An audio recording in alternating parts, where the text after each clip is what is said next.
All right, welcome back everybody to the brain injury discussion. This is Jay, and we're going over even more anatomy.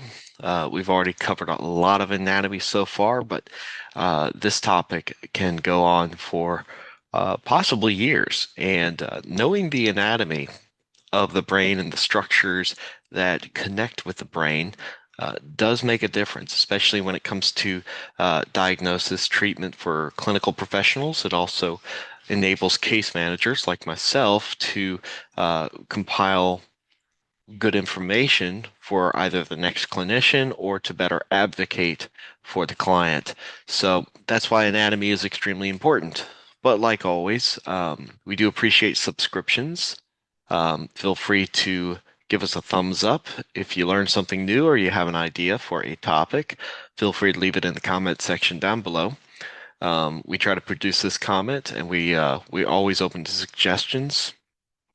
If you're curious, um, feel free to drop us a message or anything like that. But with that being said, sources will be in the description below. Let's get started. Um, so when we talk about specific areas in the brain, we need to talk about other areas, including Broca's area, which is in the frontal lobe. It is right here. It is near the temporal lobe. It was named after Pierre-Paul Brocas, who was a French physician, a scientist, and also an anatomist. Someone who is an anatomist studies the human body. Um, you could also tie that in with physiology, which is the study of the function of the human body. So he was really doing some work and he found out this specific area, which gets his name. This area deals with a lot of language comprehension and producing the language. So if you're listening to me right now and, compiling the ideas, formulating your opinions, you are using Broca's area just like I am using it to convey this information to you. Any damage to this area can result in what's called aphasia. Aphasia comes in many different forms, but it basically talks about a lack of communication. So uh, this could be either receptive or expressive. A receptive would be in intaking information. So if someone has receptive aphasia, they might hear differently. They might intake information differently. If they have expressive aphasia, they might not be able to openly communicate or outwardly communicate. So a lot of that deals with the speech. A lot of that deals with hearing. So again, this is close to the temporal lobe, but this is still in the frontal lobe. And we're going to tie this in with another area of the brain, which was discovered by another anatomist or a physiologist. And that would be Wernickes area, which was discovered in 1874 by a German neurologist, Karl Wernicke. And as you can see in this graphic, this area right here, you got to think the ears are fairly close. But Wernicke's area communicates a lot with Broca's area. It is a part of the temporal lobe. So again, temporal lobe, if we outline that, this is a different lobe than the frontal where Broca's area is, but this area does happen to be near the ear, and it actually um, is involved with speech processing and language. Um, and so we have that. It's usually on the left side, temporal lobe, like we said. It manages speech and verbal communication, but again, damage to this area leads to aphasia. And again, mostly in this case, it would be receptive aphasia, but it would be aphasia nonetheless. Um, and aphasia could be a very serious thing. But all of this information will be null and void without the proper blood flow, without these areas being alived and sustained by blood, by that oxygen-rich blood, by that nutrient-rich blood with the vitamins and minerals that is needed to sustain the life of the brain. And so what you find is that these areas, if impacted, so for example, Wernicke's or Broca's area, if they were impacted by a traumatic brain injury, might produce aphasia, or You could have anoxic acquired brain injury of some kind, or maybe a poisoning like carbon monoxide, where blood flow is disrupted, oxygenation is disrupted. You could have that diabetic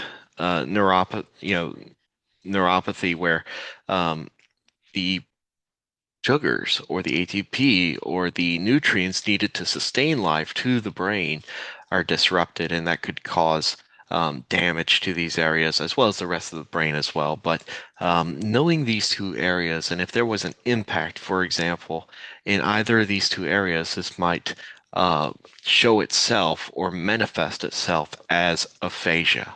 So, and there are many different kinds of aphasias, different kinds of severities to those aphasias as well. But that will be for another topic. I think we've already covered these two areas plenty. So let's talk about blood flow. In order to keep those areas as well as the rest of the brain alive and well, you will need to keep the blood flow going to the brain and going to the brain or away from the heart. If it's going away from the heart, it is an artery. And today we're going to talk about the carotid artery. Now, if you are going to take a CPR class, you are taught to take a pulse via the carotid artery. And yes, there's an internal, there's an external. And usually what you would feel is the one that is closest to the trachea, closest to the windpipe. Um, right here is about where you would feel it. And you can feel that pulsating. You can feel the pulse there if there's a pulse present, right? Again, if there's no pulse, initiate CPR, call 911. But the carotid artery is a major pathway for the oxygenated blood that goes to the brain. It is supplied from the heart. So again, we're talking cardiovascular involvement. It is pumped up through the carotid arteries into the brain. And that's where it gets divided into the different areas of the brain. Um, and that's what delivers the oxygen that is needed to keep the brain alive.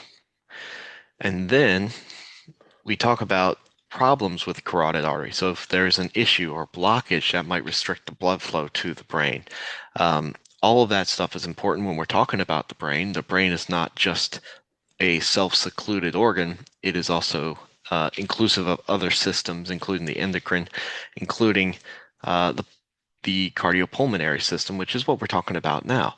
It is the carotid artery, which is tied into this muscle called the heart.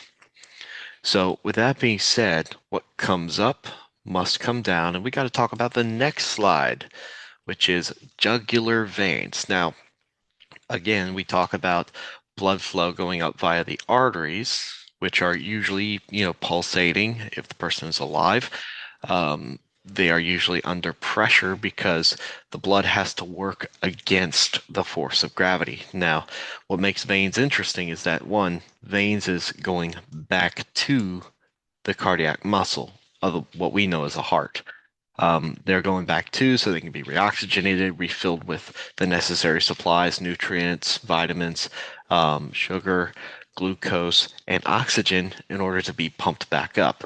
Veins have a system of one-way valves, which is a very interesting topic, but that's how we keep the blood from just pooling down at our feet.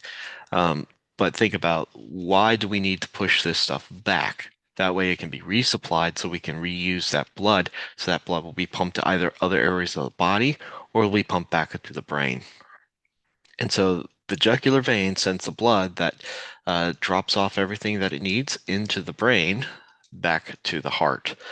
And that's where the pump happens. So you might hear someone talk about the pump and the container. Well, the veins are the containers back to the pump. And specifically, the jugular veins, which are along the side of the neck here, go back to the right atrium via the superior vena cava. It is necessary, again, to return the blood for reoxygenation via the pulmonary system, which are the lungs. But think about if there's a problem with these jugular veins. If you ever want to really go off on a tangent, talk about jugular vein distortion, where either there's tension pneumothorax or there's something that's preventing that blood flow from getting back, thus causing some backup from blood flow getting to the brain. That was something that we learned in combat medicine to look for when it comes to very bad tension pneumothoraxes, which is the pressure builds on the heart via a leak in the pulmonary sacs. So we talk about this and we thinking, okay, what comes up must come down. What carries oxygen must deliver it and then get reoxygenated. So that's why the jugular veins are indeed very important, as well as the carotid artery, as well as the other areas of the brain, because without the jugular veins and the carotid artery, Broca's area and Wernicke's area does not get blood flow. They don't get oxygen. Thus, you would not be understanding what I'm talking about, the anatomy part 4. So, with that being said, what does this lead me to conclude? Well, anatomy really does matter for clarity's sake, especially if you are in a clinical profession or if you are in a advocacy profession like me, because it's not just enough to say a traumatic brain injury. Maybe they had an injury to the left temporal lobe near Wernicke's area that causes aphasia. That detail does matter, especially when we're talking about treatment, options, advocacy, basing a person-centered practice around.